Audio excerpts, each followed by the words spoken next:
प्रेम से बोलिए राम भक्त हनुमान की जय। संकट मोचन हनुमान की जय। नमस्कार भक्तगण, हनुमान जी की कृपा आप सभी पर बनी रहे। आज मंगलवार है। मंगलवार के दिन हनुमान जी के लिए व्रत रखा जाता है और उनकी कथा का पाठ किया जाता है। तो आइए मन में वीर बजरंगबली का स्मरण करते हुए श्रवण करते हैं मंगलवार व्रत की पावन कथा का। एक गांव में एक बुढ़िया माई रहती थी। वह मंगल देवता को अपना इष्ट देवता मानकर सदैव मंगलवार को व्रत रखती और मंगल देव का पूजन किया करती थी। उसका एक पुत्र था जो मंगलवार को उत्पन्न हुआ था। इस कारण उसको मंगलिया के नाम से पुकारा करती थी। मंगलवार के दिन वह ना तो घर को लीपती और ना ही पृथ्वी को खोदती। एक दिवस मंगल देवता उसकी श्रद्धा को देखने के लिए उसके घर में साधु रूप बनाकर आए और द्वार पर आवाज दी। बुढ़िया ने कहा, महाराज क्या आज्ञा है? साधु कहने लगा, बहुत भूख लगी है, भोजन बनाना है। इसके लिए तू थोड़ी सी पृथ्वी लीप दे तो तेरा पुण्य होगा। यह सुनकर बुढ़िया ने कहा, महाराज आज मंगलवार की व्रती हूँ, इसलिए मैं चौका नहीं लगा सकती। कहो तो जल का छिड़काव कर दूं, उस जगह भोजन बना लेना, या फिर मैं आपके लिए भोजन बना देती हूँ। साधु कहने लगा, मैं गोबर से लीपे चौके पर ही भोजन बनाता हूँ। बुढ़िया ने कहा, पृथ्वी लीपने के सिवाय और कोई सेवा हो तो मैं सब कुछ करने के लिए तैयार हूँ, परंतु गोबर से लीपूंगी नहीं। तब साधु ने कहा कि सोच समझकर उत्तर दो, जो कुछ मैं कहूंगा वह तुमको करना होगा। बुढ़िया कहने लगी, महाराज पृथ्वी लीपने के अलावा जो कुछ भी आज्ञा करेंगे उसका पालन अवश्य करूंगी। बुढ़िया ने ऐसा 3 बार वचन दे दिया। तब साधु कहने लगे, तू अपने लड़के को बुलाकर औंधा लिटा दे, मैं उसकी पीठ पर भोजन बनाऊंगा। साधु की बात सुनकर बुढ़िया चुप हो गई। तब साधु ने कहा, बुला ले लड़के को, अब सोच विचार क्या करती है। बुढ़िया मंगलिया मंगलिया कहकर पुकारने लगी। थोड़ी देर बाद लड़का आ गया। बुढ़िया ने कहा, जा बेटे, तुझको बाबा जी बुलाते हैं। लड़के ने बाबा जी से जाकर पूछा, क्या आज्ञा है महाराज? बाबा जी ने कहा, जाओ और अपनी माता जी को बुला लाओ। जब माता आ गई तो साधु ने कहा, तू ही इसको लिटा दे। बुढ़िया ने मंगल देवता का स्मरण करते हुए अपने लड़के को औंधा लिटा दिया और उसकी पीठ पर अंगीठी रख दी गई। बुढ़िया कहने लगी, हे महाराज अब जो कुछ आपको करना है कीजिए, मैं जाकर अपना काम करती हूँ। साधु ने लड़के की पीठ पर रखी हुई अंगीठी में आग जलाई और उस पर भोजन बनाया। जब भोजन बन चुका तो साधु ने बुढ़िया से कहा, अब अपने लड़के को बुलाओ, वह भी आकर ले जाए। बुढ़िया कहने लगी, यह कैसे आश्चर्य की बात है कि उसकी पीठ पर आपने आग जलाई है और उसे ही प्रसाद के लिए बुलाते हैं। क्या यह संभव है? क्या अब भी आप उसको जीवित समझते हैं? आप कृपा करके उसका स्मरण भी मुझको मत कराइए और भोग लगाकर जहां जाना हो जाइए। साधु के अत्यंत आग्रह करने पर बुढ़िया ने जो ही मंगलिया कहकर आवाज लगाई, त्यों ही लड़का एक ओर से दौड़ता हुआ आ गया। साधु ने लड़के को प्रसाद दिया और कहा कि माई तेरा व्रत सफल हो गया। तेरे हृदय में दया और अपने इष्ट देव में अटल श्रद्धा है, इसके कारण तुझको कोई भी कष्ट नहीं पहुंचेगा। प्रेम से बोलिए मंगल देव की जय। व्यास जी ने कहा, एक बार नैमी सारणाय तीर्थ में 80,000 मुनि एकत्र होकर पुराणों के ज्ञाता श्री सूत जी से कहने लगे, हे महामुने, आपने हमें अनेक पुराणों की कथाएं सुनाई हैं। अब आप कृपा करके हमें ऐसा व्रत और कथा बताए जिससे करने से संतान की प्राप्ति हो तथा मनुष्यों को रोग शोक अग्नि सर्व दुख आदि का भय ना रहे, ये सब भय उससे दूर हो जाए। कलयुग में सभी जीवों की आयु बहुत कम है, फिर भी उन्हें रोग चिंता के कष्ट लगे रहेंगे, तो फिर वो श्री हरि के चरणों में अपना ध्यान कैसे लगा सकेंगे। श्री सूत जी बोले, हे मुनियों, आपने लोक कल्याण के लिए बहुत ही उत्तम बात पूछी है। एक बार युधिष्ठिर ने भगवान श्री कृष्ण से लोक कल्याण के लिए यही प्रश्न किया था। भगवान श्री कृष्ण और युधिष्ठिर का संवाद तुम्हारे सामने कहता हूँ, ध्यान से इसका श्रवण करो। एक समय पांडवों की सभा में श्री कृष्ण जी बैठे हुए थे। तब युधिष्ठिर ने भगवान श्री कृष्ण से प्रश्न किया, हे प्रभु नंद नंद गोविंद, आपने मेरे लिए अनेकों कथाएं सुनाई हैं।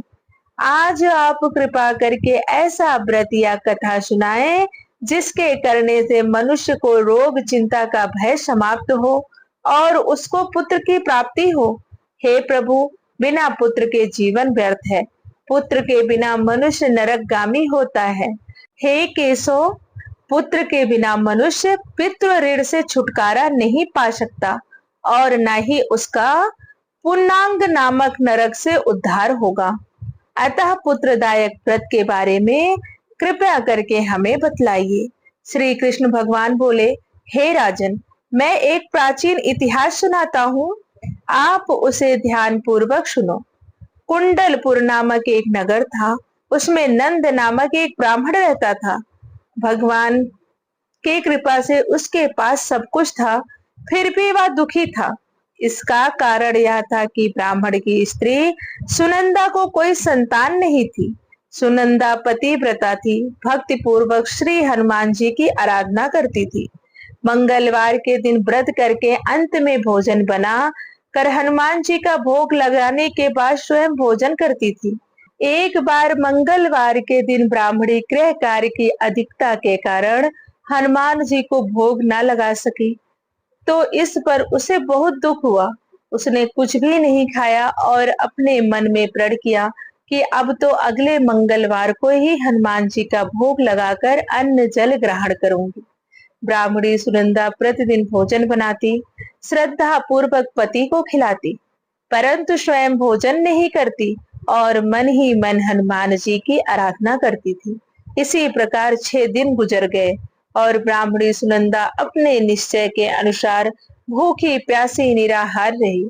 अगले मंगलवार को ब्राह्मणी सुनंदा प्रातः काल ही बेहोश होकर गिर पड़ी। ब्राह्मणी सुनंदा की इस असीम भक्ति के प्रभाव से श्री हनुमान जी बहुत प्रसन्न हुए और प्रकट होकर बोले, सुनंदा, मैं तेरी भक्ति से बहुत प्रसन्न हूँ, तू उठ और वर मांग।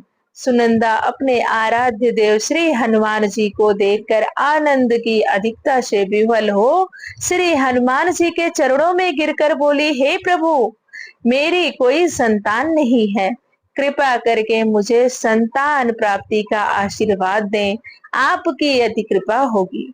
श्री महावीर जी बोले, तेरी इच्छा पूर्ण होगी, तेरे एक कन्या पैदा होगी, उसके अष्टांग प्रतिदिन सोना दिया करेंगे। इस प्रकार कहकर श्री महावीर जी अंतर ध्यान हो गए। ब्राह्मणी सुनंदा बहुत हर्षित हुई और सभी समाचार अपने पति से कहकर ब्राह्मण देव कन्या का वरदान सुनकर बहुत दुखी हुए, परंतु सोना मिलने की बात सुनी तो बहुत प्रसन्न हुए। विचार किया कि ऐसी कन्या के साथ मेरी निर्धनता भी समाप्त हो जाएगी। श्री हनुमान जी की कृपा से ब्राह्मणी गर्भवती हुई और 10वें महीने में उसे बहुत ही सुंदर पुत्री प्राप्त हुई। यह बच्ची अपने पिता के घर में ठीक उसी तरह से बढ़ने लगी जिस प्रकार शुक्ल पक्ष का चंद्रमा बढ़ता है। 10वें दिन ब्राह्मण ने उस बालिका का नामकरण संस्कार कराया। उसके कुल पुरोहित ने उस बालिका का नाम रत्नावली रखा, क्योंकि यह कन्या सोना प्रदान किया करती थी। इस कन्या ने पूर्व जन्म में बड़े ही विधान से मंगल देव का व्रत किया था। रत्नावली का अष्टांग बहुत सा सोना देता था। उस सोने से नंदा ब्राह्मण बहुत ही धनवान हो गया और ब्राह्मणी भी बहुत अभिमान करने लगी थी। समय बीतता रहा, अब रत्नावली 10 वर्ष की हो चुकी थी। एक दिन जब नंदा ब्राह्मण प्रसन्नचित्त था, तब सुनंदा ने अपने पति से कहा, हे स्वामी, हमारी पुत्री रत्नावली अब विवाह के योग्य हो गई है, अतः आप कोई सुंदर तथा योग्य वर देखकर इसका विवाह संपन्न कर दें। यह सुनकर ब्राह्मण बोला, अभी तो रत्नावली बहुत छोटी है। तब ब्राह्मणी बोली, शास्त्रों की आज्ञा है कि कन्या 8वें वर्ष में गौरी, 9 वर्ष में राहिणी, 10वें वर्ष में कन्या, इसके पश्चात रजस्वला हो जाती है। गौरी के दान से पाताल लोक की प्राप्ति होती है, राहिणी के दान से बैकुंठ लोक की प्राप्ति होती है, कन्या के दान से इंद्रलोक में सुखों की प्राप्ति होती है। और स्वामी, अगर रजस्वला का दान किया जाता है तो घोर नरक की प्राप्ति होती है। अपनी पत्नी के मुख से यह बात सुनकर ब्राह्मण बोला, अभी तो रत्नावली मात्र 10 वर्ष की हुई है और मैंने तो 16-16 साल की कन्याओं के विवाह कराए हैं, अभी जल्दी क्या है। तब ब्राह्मणी सुनंदा बोली, आपको तो लोभ अधिक लगता है। शास्त्रों में कहा गया है कि माता पिता और बड़ा भाई रजस्वला कन्या को देखते हैं तो वह अवश्य ही नरकगामी होते हैं। तब ब्राह्मण बोला, अच्छी बात है, कल मैं अवश्य ही योग वर की तलाश में अपना दूत भेजूंगा। दूसरे दिन ब्राह्मण ने अपने दूत को बुलाया और आज्ञा दी कि जैसी सुंदर मेरी कन्या है वैसा सुंदर वर मेरी कन्या के लिए ढूंढ कर ले आओ। दूत अपने स्वामी की आज्ञा पाकर निकल पड़ा। पंपई नगर में उसने एक सुंदर लड़के को देखा। यह बालक एक ब्राह्मण परिवार का बहुत गुणवान पुत्र था। इसका नाम सोमेश्वर था। दूत ने इस सुंदर व गुणवान बालक के बारे में अपने स्वामी को पूर्ण विवरण दिया। ब्राह्मण नंदा को भी सोमेश्वर अच्छा लगा और फिर शुभ मुहूर्त में विधिवत कन्या दान करके ब्राह्मण ब्राह्मणी संतुष्ट हुए। परंतु ब्राह्मण के मन में तो लोभ समाया हुआ था। उसने कन्या दान तो कर दिया था पर वह बहुत खिन्न भी था। उसने विचार किया कि रत्नावली अब चली जाएगी और मुझे उससे जो सोना मिलता था वह सोना भी अब नहीं मिलेगा। मेरे पास जो धन था कुछ तो इसके विवाह में खर्च हो गया और जो शेष बचा है वह भी कुछ दिनों पश्चात समाप्त हो जाएगा। मैंने तो इसका विवाह करके बहुत बड़ी भूल कर दी। अब कोई ऐसा उपाय हो कि रत्नावली मेरे घर में ही बनी रहे, अपने ससुराल ना जावे। लोभ रूपी राक्षस ब्राह्मण के मस्तिष्क पर छाता जा रहा था। रात भर अपनी सैया पर बेचैनी से करवटें बदलते बदलते उसने एक बहुत ही क्रूर निर्णय किया। उसने विचार किया कि जब रत्नावली को लेकर उसका पति सोमेश्वर अपने घर के लिए जाएगा तो वह मार्ग में छिपकर सोमेश्वर का वध कर देगा और अपनी लड़की को अपने घर ले आवेगा, जिससे नियमित रूप से उसे सोना भी मिलता रहेगा और समाज का कोई भी मनुष्य उसे दोष भी नहीं दे सकेगा। प्रातः काल हुआ तो नंद और सुनंदा ने अपने जमाई तथा लड़की को बहुत सारा धन देकर विदा किया। सोमेश्वर अपनी पत्नी रत्नावली को लेकर ससुराल से अपने घर की तरफ चल दिया। ब्राह्मण नंद महालोभ के वशीभूत हो अपनी मति को खो चुका था। पाप पुण्य को उसे विचार न रहा। अपने भयानक व क्रूर निर्णय कार्य रूप देने के लिए उसने अपने दूत को मार्ग में अपने जमाई का वध करने के लिए भेज दिया था, ताकि रत्नावली से प्राप्त होने वाला सोना उसे हमेशा मिलता रहे और वह कभी निर्धन न हो। ब्राह्मण के दूत ने अपने स्वामी की आज्ञा का पालन करते हुए उसके जमाई सोमेश्वर का मार्ग में ही वध कर दिया। समाचार प्राप्त कर ब्राह्मण नंदा मार्ग में पहुंचा और रुदन करती हुई अपनी पुत्री रत्नावली से बोला, हे पुत्री, मार्ग में लुटेरों ने तेरे पति का वध कर दिया है। भगवान की इच्छा के आगे अब किसी का वश नहीं चलता है।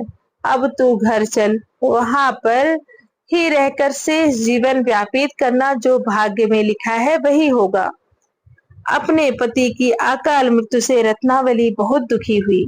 करुण क्रंदन से रुदन करते हुए अपने पिता से बोली, हे पिताजी, इस संसार में जिस स्त्री का पति नहीं उसका जीवन व्यर्थ है।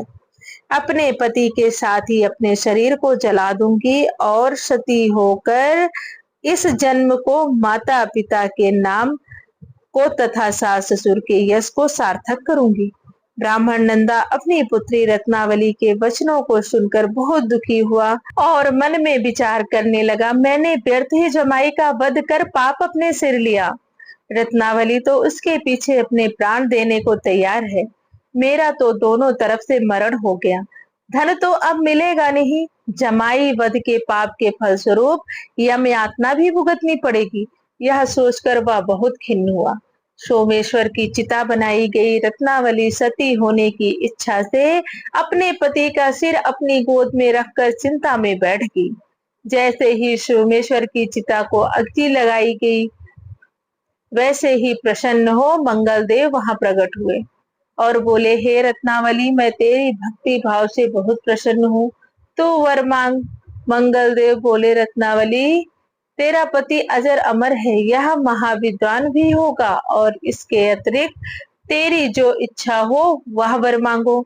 तब रत्नावली बोली, हे ग्रहों के स्वामी, यदि आप मुझ पर प्रसन्न हैं तो मुझे यह वरदान दीजिए कि जो भी मनुष्य मंगलवार के दिन प्रातः काल लाल पुष्प लाल चंदन से पूजा करके आपका स्मरण करे, उसको रोग व्याधि न हो, स्वजनों का कभी वियोग न हो, सर्प अग्नि तथा शत्रुओं का भय न रहे। जो स्त्री मंगलवार का व्रत करे वह कभी विधवा न हो। मंगल देव तथास्तु कहकर अंतर ध्यान हो गए। सोमेश्वर मंगल देव की कृपा से जीवित हो उठा। रत्नावली अपने पति को पुनः प्राप्त कर बहुत प्रसन्न हुई और मंगल देव का व्रत प्रत्येक मंगलवार को करके व्रत राज और मंगल देव की कृपा से इस लोक में सुख ऐश्वर्य को भोगते हुए अंत में अपने पति के साथ स्वर्गलोक को गई। प्रेम से बोलिए वीर बजरंगबली हनुमान की जय, मंगल देवता की जय।